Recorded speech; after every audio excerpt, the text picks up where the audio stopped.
रीमा एक छोटे शहर की लड़की थी। उसे पुरानी किताबें और लाइब्रेरी की धूल भरी अलमारियां बहुत पसंद थीं।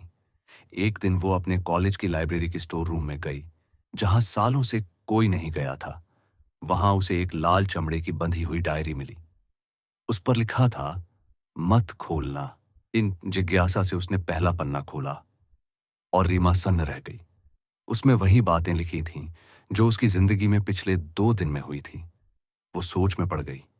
ये कैसे मुमकिन है? अगले पन्ने पर लिखा था, कल तुम्हें क्लास में एक नया लड़का मिलेगा। उससे दोस्ती करना, वो तुम्हारे लिए खास होगा। और अगले दिन सचमुच क्लास में अयान आया। धीरे धीरे दोनों की दोस्ती गहरी होती गई। रीमा हर दिन डायरी पढ़ने लगी और अगले दिन वही सच हो जाता। रीमा अब इस डायरी पर निर्भर हो चुकी थी। पर एक दिन उसने पढ़ा, अब तुम्हें यह डायरी बंद करनी होगी। अगर बंद की तो अयान हमेशा के लिए चला जाएगा, और अगर नहीं की तो तुम्हारी जिंदगी हमेशा इसके पन्नों में कैद हो जाएगी।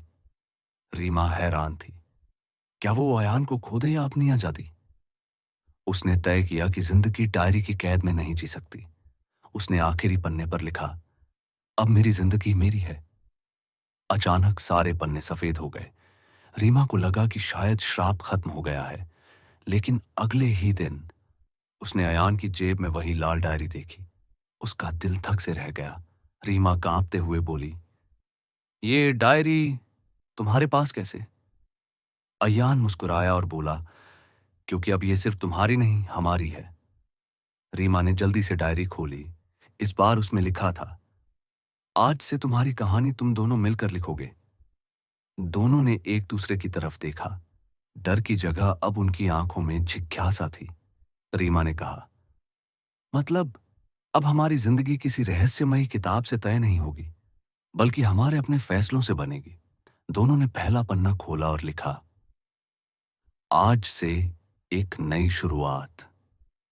डायरी चमकी और उसमें खुद ब खुद लिखा जाने लगा, असल ताकत भविष्य को पढ़ने में नहीं, बल्कि उसे बनाने में है।